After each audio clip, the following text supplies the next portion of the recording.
Hello, and welcome back to our Hooked on You series. We're on part 3 now. I ended part 2 by saying that I was jumping into episode 2. It's not that. This is part 3 of the series. I'm going to apologize again ahead of time for the awful voices I'm going to be doing. I also sped run through a lot of the Ocean's dialogue at the end of part 2, so I'm so sorry for that. If you haven't watched the rest of the series, I recommend you do so you're not lost. We're deep enough now that I feel like if I were to give a recap, it wouldn't do justice to this goofy game that they put out because their community wanted it. Behavior is just the best. But with that being said, please go watch part 1, part 2, before you jump into part 3. Part 1 and 2 have been pretty PG-esque so far, but I do have to put a warning out there that this is a technically mature game. Should anything mature happen, I'll try and throw on some kind of censoring in post. But the whole point of this series is just to make it easy for me to just go through each part and just edit it all together. If you guys want the little model that I usually ran on streams and stuff, please let me know in the comments. I'm sure that somebody will want it, but if we get enough people, I'll just go ahead and say 5 likes on a video, or across the parts, then I'll go ahead and I'll make it happen, and that'll be what I do for the Code Vein parts. With that said, I think that's everything I need to say to get out of the way. We're going for our Huntress run, and now we're picking up right where we left off. We woke up and she's pouring water into our mouths, and so we're just gonna jump right into it. Oh, good. You're okay. Sometimes when I try to care for people, they have a way of ending up less alive than when I started. Where is my mouse? There's my mouse. Which would be a total bummer if that happened to you. It's been so long since I had a normal, happy, healthy, living person around. Usually I'm just falling into the same old routine of smashing everyone's heads open with ketchup before I really get to know who they are as a person. But you're not nearly as scared or too busy writhing in pain for me to see me for me. You feel nervous in her arms, not just because they may be crushing you a little bit, but because she's beautiful. What? Muscle mommies are a thing? That's crazy. Yes, beautiful. But I was gonna narrate the fact, not, say it out loud as a single word like some creep. Beautiful mask. Your bunny mask is quite gorgeous. Nice recovery, but now that you're awake and talking, you gotta keep this up. Did you make it yourself? You're the first person to ever ask me that. Yes, I did. You seem so quirky and cool. You could do anything. Own an Etsy store, be a doctor. Why is it that you kill people? She doesn't do it on purpose most of the time, if I remember right. She does it on accident. She does genuinely try to take care of people because of the way she was raised. She just can't properly take care of people. Huntress sighs, and you can practically see the memories flickering across her eyes, but she hasn't tried to kill you yet, so that's a good sign. That's all I was ever taught to do as a young girl, so I thought it was right. Through the mask, you can see that Huntress is blushing a bit. It seems like your line of questioning has made her a little nervous. Hey, you didn't eat that much at dinner. Want a snack? She offers you some jerky. Probably human jerky, but her spice scheme is on point because it smells pretty damn good. Yeah. When on Murderer's Island, you might as well eat as the killers do. Plus, you really are hungry, and you can chow down on it. And you can chow down on jerky sensually, right? You can one sensually chow jerky? I don't think so. If you were to chew on some jerky, dog, you can't do that sensually. If it's good jerky, you rip that sucker. And you get strands of it in your teeth. That's probably going into way too much detail, but that's the honest truth. I've yet to actually try to make jerky. I think one of these days I'm actually going to try. But as of right now, I don't have a dehydrator, so I'd love some. After a moment of quiet chewing on what you choose to believe is... Oh, I'm jumped into the Huntress. Like I said, guys, I apologize for mixing up accents and things. After a moment of quiet chewing on what you choose to believe is not human thigh meat, you decide to be bold and ask another question. You ever been in a relationship before?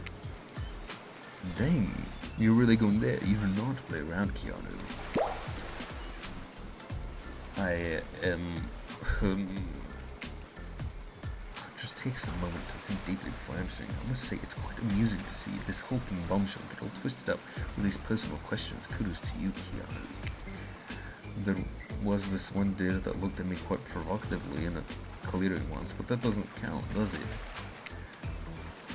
You hear the faintest giggles bubble out from behind Huntress's mask. Haha, you're so cute, Huntress. No, it doesn't count. Oh my god. I'm not gonna play up into this that much. I forgot to grab a bottle of water between recordings. Piss. That's fine. Whoa, what's this? You found something in the sand. Huntress reaches down to pick it up. It's a hair clip, probably left by some little girl who was playing on the beach long ago, who is definitely still alive but not at all dead. Huntress closes the back of Jerky with the hair clip. Seems like she's a little mixed up on how exactly this particular item works. Should you go with the flow or show some of your knowledge of advanced humaning? I think we help her. You silly goose. You chuckle before reaching for the bag of jerky. You take the Barrett. Is it called a Barrett? I think it's just a hair clip. Collect a lock of Huntress's hair, clipping it back in an attractive swoop. Much better. Oh, the model changed. She's got a little blush deals underneath her mask. Huntress is happy that you taught her something new about human trinkets. She touches the clip in her hair with a shy smile. Just as things are really heating up, you have a flurry of footsteps behind you, and you quickly spin around ready to fend off whatever new dangers popped up on this strange island. Only to find Dwight and Claudette sprinting across the beach, clipboards in hand, which they're waving in the air above their heads. It's very important that we stick to the itinerary and attend each event as scheduled.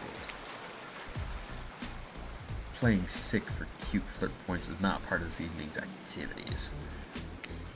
That's strictly slotted in for after campfire story time. For this rate, we'll be late. Playing sick, dog. Nah, I was no time for excuses. Well, there is, but that's scheduled for after what comes after the flirting. Go, go, go, go, go. Oh my holy.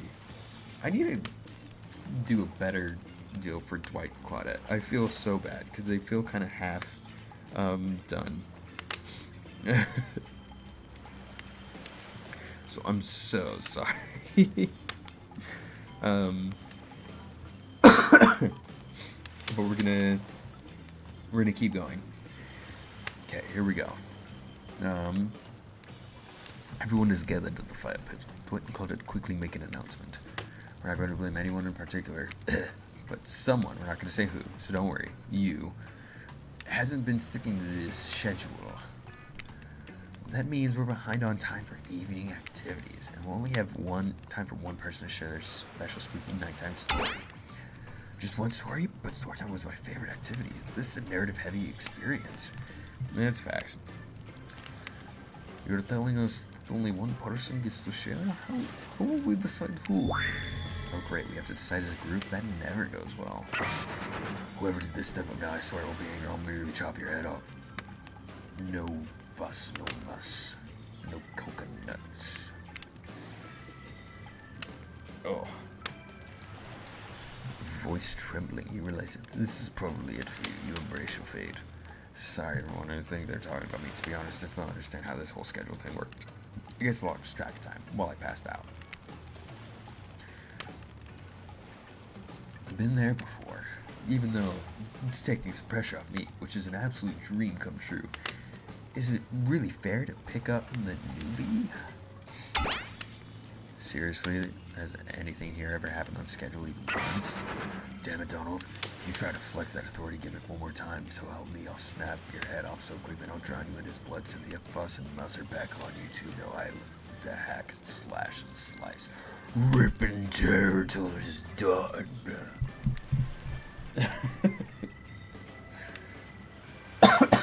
Pardon. Yeah. That's about right for Trapper.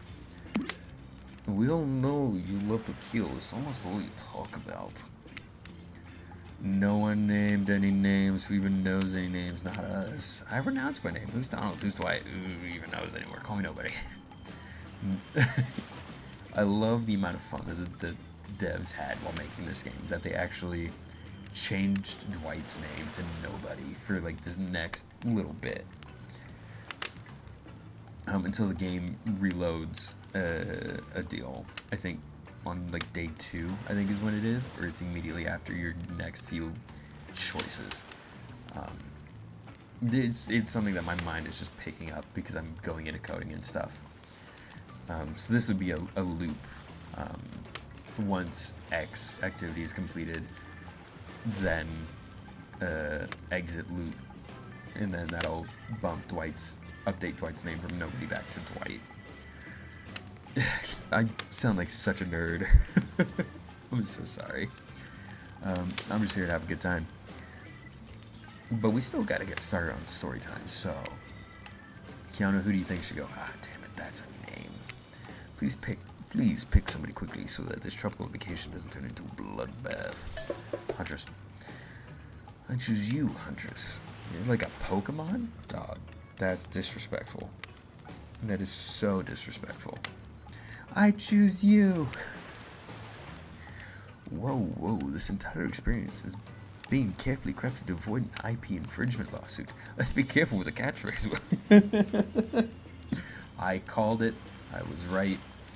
Although, what was it? Me and one of my roommates, we recently discovered that, like, yeah, there's a couple of, like, Pokemon that you would sit down and you go, yeah, I'd smash. The Digimon experience is definitely catered more towards young teens. Specifically young teenage guys. Just because of some of their more, shall I say, endowed creativity with some of their creatures. I've never seen someone turn coat so fast. Huntress steps up to tell her story. The campfire flickers in her faraway eyes. There is a village outside the deep and ominous redwood. No child dares step foot past the threshold of thick trees and brush that separated safety from the unknown. Grown men adventured and often would never return, and the sunset echoed out into the village or something inhuman. The women of the town told the story to the young children, hoping that it would be enough to dissuade them from curious exploration beyond the boundaries of the village. They told of a creature that lurks in the woods, half woman, half beast, singing like siren, haunting beautiful. Her voice, the last relic of her humanity. It lulls all who hear into her domain, and not precocious child nor fierce soldier can escape once you are in her clutches. Those who sin or say she wears the mask of a hare, stained with the blood of so many poor souls. The hatred she wields has been brought down brutally on the skull of many an unsuspecting hunter. Nightmare doesn't end there, for what's a hungry beast to do in the frigid winters with nothing but hunter meat to live off of? It is said that the huntress, as the villagers called her, couldn't bring herself to kill the young girls she came across in the forest. Instead, they suffer an even worse fate. Longing for a child of her own, she'd bring them back to her secluded cabin to keep them safe. She'd wrap a tight cord of rope around their necks and fix them to the wall. That way they'd be warm. That way they'd be out of harm's way. The huntress would even bring the girls presents, toys she pilfered from other bodies, masks she'd fashioned out of things from the cottage, and little dolls made of grass and twigs. These toys did nothing to quell the children's fear. Within days, the girls would waste away from starvation and dehydration. For all her good intentions, the huntress had never learned how to care for a human child. You see a tear creep down from underneath Huntress's mask. Suddenly the most beautiful singing voice you've ever heard fills the air. Yeah, that is Huntress's backstory. I was close. I got the roles mixed up, but... Oh my holy, I don't remember the Huntress's tune.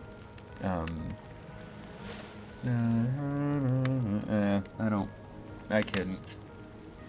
Sleep, my darling tiny one, tucked in your bed so tight, else the old grey wolf will come and grab you by your side. There's a brief moment of silence, and you feel the need to contribute to this stirring moment. Sing, dog. You gotta sing. He'll snatch you up between his teeth if on the bed's edge you sleep, and drag you to the forest deep beneath the quaking tree. Huntress can't believe you know this song. You share an intimate glance across the campfire.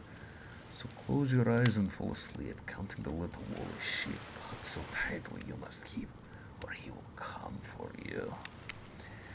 The song ends, and you are both met with silence around the campfire. Love that song. Bayou Bayushka. The old Soviet lullaby, right? Yeah, she sings the Soviet lullaby. And I was right, Soviet. Otherwise they would say Russian. So USSR times. This is the song my mother used to sing to me before bed every night. But now I must go. The memories, there's so much. On that note, everybody decides to it's time to take a break and split up for a little bit so that they can all have a moment alone before bed.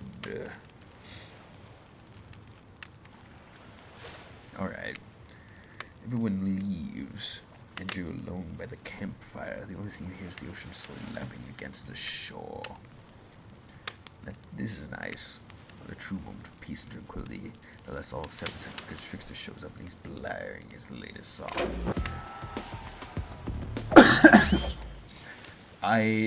Because it is the year of our Lord and Savior 2025, the Lord of our Savior Trickster, I half expected him to come out singing like Soda Pop or Your Idol. I'm gonna be totally real, and I'm gonna really divulge something. K-Pop Demon Hunters is a good kids movie. I wasn't sold on it until I heard Your Idol. Your Idol just drew me in, and like it's my favorite song from that entire deal. It's probably not everybody's favorite, but it's my favorite because it's got that dark, grittier undertone, and somebody made a metal cover of it, and it's perfect. Oh shoot, what voice did I give Trickster though? Hey, baby, you look lonely. Mind if I join you? It's so bad, I hate this. It's fine. He doesn't wait for an answer. I know you've been hearing from these guppies all day. Oh, but I want you to hear something from a big fish like me. Something special those in charge of this island don't want you to hear. I'm the ultimate catch on this island, the only lobster in an ocean of sardines. No one can give you what I can. You just have to find me. Come find me, baby. Trickster leaves. You're a bit confused about what to make of his cryptic clues, but you aren't going to get any time to yourself to think about them just yet. Huntress approaches you. Of course, you liked my story. Who wouldn't? They had everything. Killed kids, dead men, hunters. I find that all stories are better with the sound of a burning fire filling the air around you. All the smoke, however, I could do without. I'd rather eat barbecue than smell like that. Barbecue and chili. That is such a deep Dead by Daylight cut that if you haven't played Dead by Daylight, that is... You will have no clue. The like 5 people who know, and they probably chuckled a little bit, I hope. Or at least they found it amusing. Let's sort of off all that campfire with deep in the hot tub, shall we? Dipping in hot tubs with the Huntress. You've come a long way in a single day. I'm not saying you shouldn't follow her and offer like that. Just don't forget our little talk. Ugh. You and your storyteller friends slip into the water. It's just the right temperature for an evening dip. Plus, if some jealous shark comes along, manages to jump from the ocean into the pool. Yeah, like if a shark could jump 50 feet horizontally. Can a shark do that? I have to know now. I have to know. Can a shark jump horizontally 50 feet? Can they? They cannot. They can jump as high as 30 feet. Vertically, it's more 20 feet. Or horizontally, it's more 20 feet. Okay.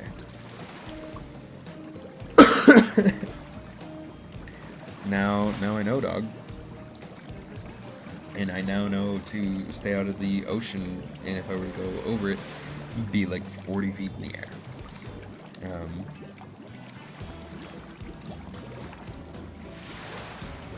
It's just the right temperature. The shark comes along.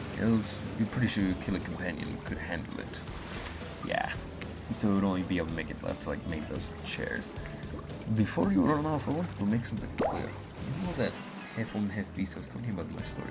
It's me. I'm Huck. No way, how cool. That's really awesome. Thanks for being vulnerable and telling us a personal story. The Huntress. Foe.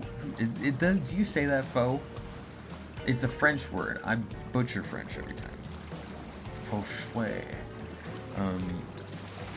Shyly twirls her hair. I'm gonna skip that word. I can't. I don't want to butcher somebody's language. Tell the truth. What did you think of my tale? Do I have the makings of a best-selling author, such as the comedic mastermind Dostoevsky?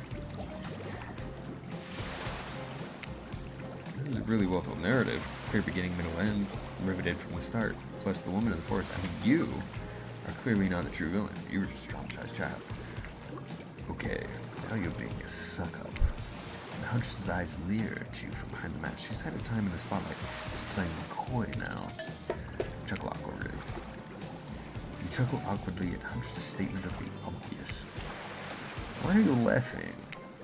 I can't help but giggle when I'm both about to die and also maybe falling in love. You can't believe how awkward this intimidating woman seems right now. It's actually pretty endearing. You notice the temperatures drop significantly despite your steam coming in. It's a little chilly, and your bare shoulders must be freezing. Let's head back to the fire and put me to bed, huh? We hate to intrude on whatever smooth moves you're about to unveil themselves, but it's time for bed. See, now Dwight's name is back to being Dwight, not nobody. I was gonna say no. No.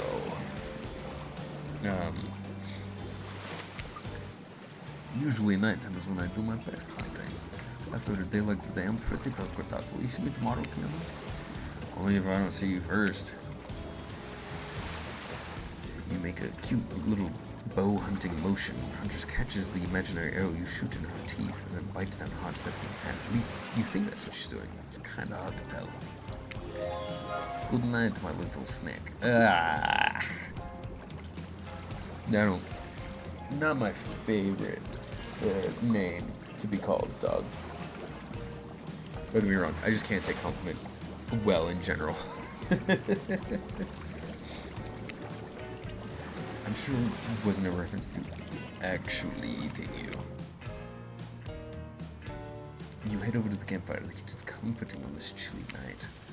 Looking into the crackling embers, you think of a Huntress's story of the half-human beast that abducted all those innocent children and an attempt to save them that led to the doom. Are you a mistaken prisoner here on this island? Is this your salvation, or will it be your demise? For you can dwell too much on your fate. Claudette and Dwight arrive. Now the familiar, creepy smiles stretching from ear to ear. It's been menacing to see a smile like that lit by firelight. We must apologize for the accommodations. We were preparing for another guest, but we're going to make you comfortable or die trying. They hand over a pillow and blanket to welcome you to snuggle up by the fire. Perhaps some musical put you at ease? Just try to give the volume to the minimum. Our other guests aren't the types who want to rob them of their beauty sleep path. Another one. I think this one's the dupe. I might have just ruined that deal, but it's not hard to get back to that point, so I think I'll be okay.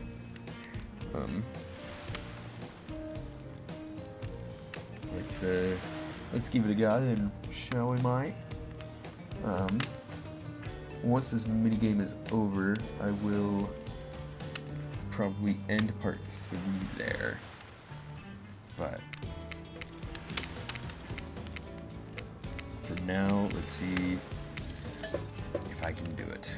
Because you have to press spacebar.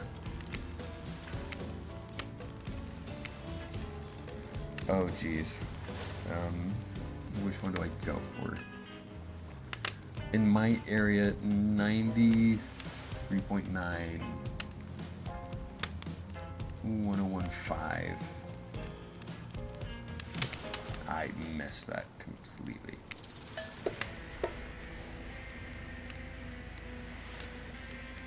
Dude, I actually loved this in their deal.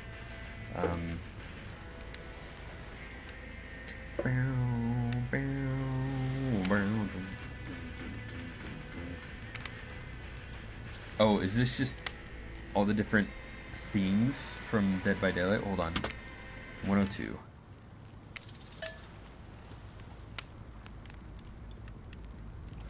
I can't tell which one this is.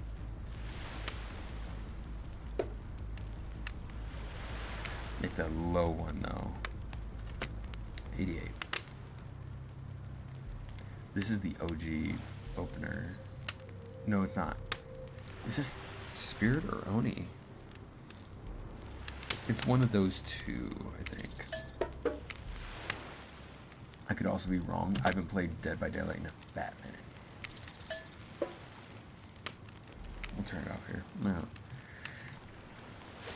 Ask one of the killers to spend a little more time with you until you're sleepier. Who would you like to summon to your side as you lay by the fire? You already know who it is. I choose. Huntress around. I was wondering if I could get a little company. Huntress appears in an instant. You really didn't hear her coming. She's more than happy to tell you her secret for falling asleep when she's feeling restless. Tea? Is that a meatball? Mushroom. Okay, it's a mushroom tea. Oh my holy.